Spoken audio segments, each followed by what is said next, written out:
Welcome to the Empire Builders Podcast, teaching business owners the not-so-secret techniques that took famous businesses from mom and pop to major brands. Stephen Semple is a marketing consultant, story collector, and storyteller. I'm Stephen's sidekick and business partner, Dave Young.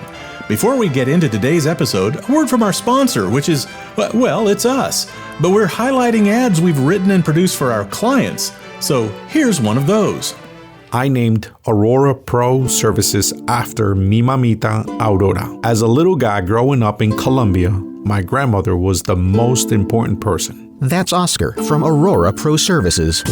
You could walk in her house and there was always something good to eat. If you needed something, she always had one extra. Wait till you hear this part. So I thought, what's important to a homeowner? And the word invisible came to mind. Invisible? If we're doing our job, we're invisible. Aurora Pro Services works on everything from the roof to the basement, from the plumbing to the AC, from electricity to fresh, healthy air. And invisible is what you want those things to be. Invisible. You shouldn't worry about it. Grandma Aurora always stayed one step ahead of what you need. And we will too. Aurora Pro Services. Grandmother approved. AuroraProServices.com. Stephen, I'm driving across West Texas a couple weeks ago, as one does. You're driving, the air's dry, my lips are getting chapped. And so the next time I pull over to get gas, I'm wandering around looking at all the different, like there's Carmex and there's Blistex and there's, I don't know, just bored with all of that stuff. It tastes like medicine. So I grabbed one called Burt's Bees. I mean, it worked. I liked it. I think it's the only thing I've ever bought that was Burt's Bees. Yeah, they have a lot of products today, and that's who we're going to talk about. But I want to give you an idea of how popular Burt's Bees lip balm is. Mm-hmm. There's a Burt's Bees lip balm sold every second. I'm not kidding. So by the time we're done this podcast, 500 Burt's Bees lip balms would have been sold. Crazy, eh? That's crazy. Yeah. I mean, my office that I'm recording this in would fill up with lip balm by the time we were done. By the time we were done. Right. Even though they're all little, it would still fill up. Wow, so, that's amazing. It is. And it has a crazy history behind it. So it was started by Burt Shavitz, Burt's, right? And Roxanne Quimby in Bangor, Maine in the mid-'80s. But she's been the main driving force behind the business. A real counterculture, arts student, hippie homesteader. Like, I'll give you an idea of how much they were hippies, because they were basically the poster children for being hippies. So they started this business in the mid-'80s. They incorporated in 1991. In 2004, 80% of the business was sold for $173 million. And in the late 2007, Clorox bought the company for $925 million. So just shy of $1 billion. And she still had 20% of the business. So that was like another $200 million in her pocket, right? She's doing okay. She's doing okay. But again, this is a crazy story about two hippies who frankly had no interest in business or money or things. So in the 1970s, Roxanne moves from New England to the West Coast to attend art school, and she discovers the counterculture. She meets a boyfriend, George Sinclair, at that time, and they buy a van and they fix it up and they head back east. And they've got $3,000 and they're going to buy some land. They go to Vermont and they meet with a real estate agent in Vermont who says, this is Vermont. $3,000 will get you nothing. Try Maine. So they go to Maine.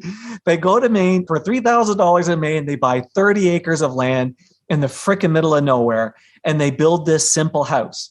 No running water, no electricity, heated by a wood stove in frickin' Maine. They live in the dream. Live in the dream. And they wanted to be part of this back to the land movement. They wanted to leave civilization. They wanted to have this idea where they needed very little money to live. They just needed money on food. At that point, they were living on $4,000 a year. Okay. She waitressed a day or two a week. And George worked at the radio station. And they lived there for 7 years. They had kids there. They had babies there. Like hippies. Hippie babies. She separated from George in 1983, and she moved out of this cabin and into another cabin in the middle of the woods that was even more remote. One day she's hitchhiking home and she meets Burt, who at the time sold honey at the side of the road from the back of a truck. And it was honey from bees he raised, but he was doing the same thing. He was homesteading, right? Yeah. And he was very proud of this. He actually lived in an old turkey coop that he had pulled over from another piece of land. So Burt picks up Roxanne, who's hitchhiking. She offers to start helping him with the bees. So she follows him around, as a helper. So at the time, Burt was selling honey from his bees in 1-gallon jars. Do you know how much freaking honey that is? That's a lot of honey. The first evolution of their business is she suggests, why don't we get smaller, nicer jars and start selling them in farmers markets and things along that lines. So they got these little plastic honey bears that were 12 ounces, labeled them and made them giftable, and went to Christmas, craft fairs, and farmers markets. Yeah. And to give you an idea, one of the shows that stood out to them in the early days was one at a local junior high school where they sold $200 in a show. That was like, my God, $200, right? The next evolution of the business happened. She looked at all this wax and said, well, what can we do with this excess wax? So they started to sell candles and sold them in the same place. And her original goal was, wouldn't it be amazing if in a year we sold $20,000 worth of product? Then they moved through that. Next thing you know, it was $1 million worth of sales was the goal. And then in 1989, Zona, which was a small boutique, came along and started to buy their little teddy bear candles and literally sold hundreds of them. And now it got to the stage where Roxanne and Burt needed to start hiring people to make these candles. And in fact, they started to have to buy wax from others because they couldn't make enough to keep up with demand. And in 1991, they hit $1.5 million in sales. Okay. And they decided at that point they needed to hire an accountant. So what do hippies do who know nothing about business? They called up their local high school and they said, hey, do you got a kid at high school who's good at math? And they sent over this 14-year-old who became the company accountant. Nice. And they tell the story. Roxanne tells the story of the days when this kid would go do the bank deposit, he would dress up in a suit. So this 14-year-old would dress up in a suit to go to the bank to do the bank deposits. They added lip balm, they had a boot balm, they had furniture polish, and they were focusing a lot on skincare. And also during this time, they started improving packaging on these things. And they eventually moved out of candles because what they found was candles were not really scalable. All these skin products you could automate. You could automate the filling and you could automate all of these things. In 1994, they left Maine and moved to North Carolina. And part of the reason why they did that is more centralized location, easier for shipping. There was other cosmetic companies there. So it was easier, cheaper, but also they could hire experienced people because all of a sudden there was these people who worked in these cosmetic companies. And really, if you think about it, and they got computerized.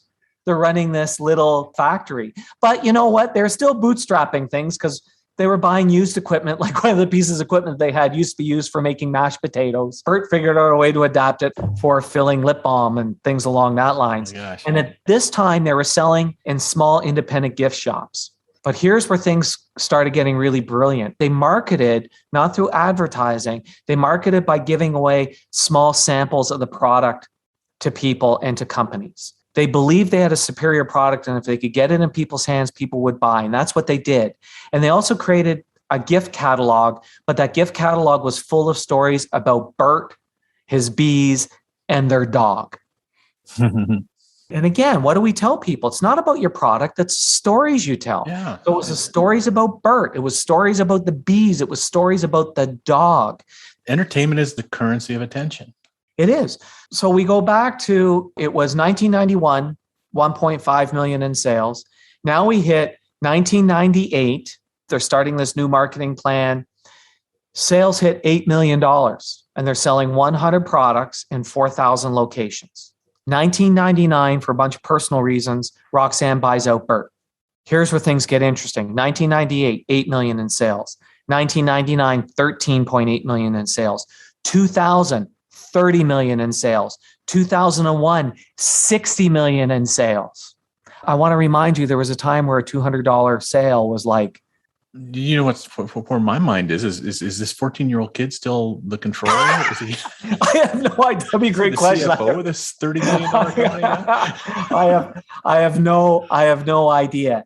There was a point where they were doing everything they could to get people to know about them. And then all of a sudden it hit this tipping point where it seemed like everyone knew about them. And suddenly they were being approached by big box retailers. And that's when she decided to sell out because she was bored going to meeting with big box retailers and something else was needed. So AEA investors came along and bought 80% of the company. And then in 2007, Clorox for almost $1 billion, where she pocketed $200 million, came along and purchased it. And then she was completely out of the business.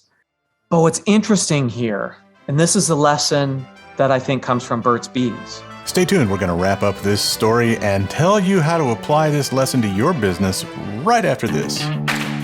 Brought to you by the Least Full of Shit Marketers Association of America. Yes, that's a low bar, but we clear it mightily. We're also the largest pay-per-performance branding group in North America, and that part's for reals. If you're looking for advertising advice geared towards local owner-operated companies, this is your podcast. And now you can pick the brains of these advertising geniuses over lunch without having to pay for lunch or even leave your office.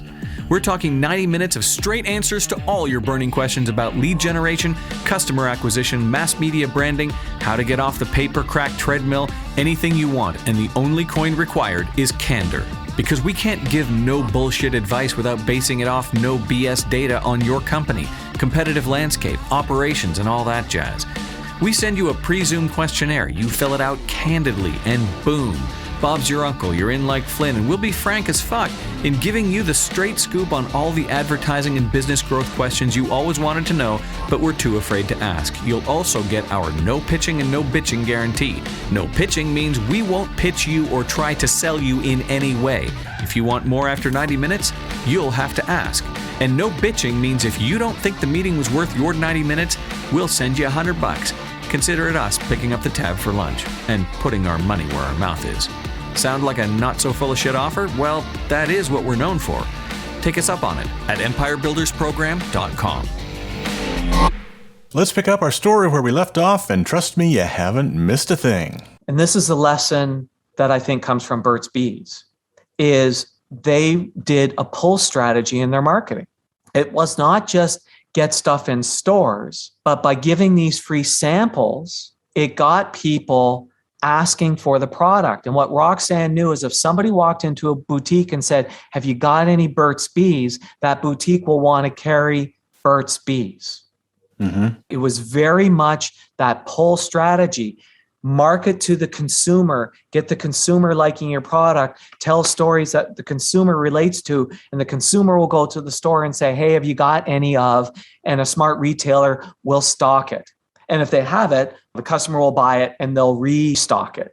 So it was very much that pull strategy and not just sort of going, hey, it's just enough to get the product in the door. It's the same but different as what we saw with Spanx, where the founder of Spanx worked sometimes at those stores to make sure people were buying the product. Yeah. So it's that pull strategy is very powerful. And I think way too many businesses go, okay, I got it listed in Costco. I got it listed in Walmart. I don't need to do anything now. And it's like, no, you're not done at that point. You've only just started. Yeah. Even keeping that name, Burt's Bees, it's so different, right? It's like, what's the difference between Carmex and Blistex? Who cares? What about chapstick? Well, it's the same thing in a different tube, right? Burt's Bees kind of says something about the person that would use it.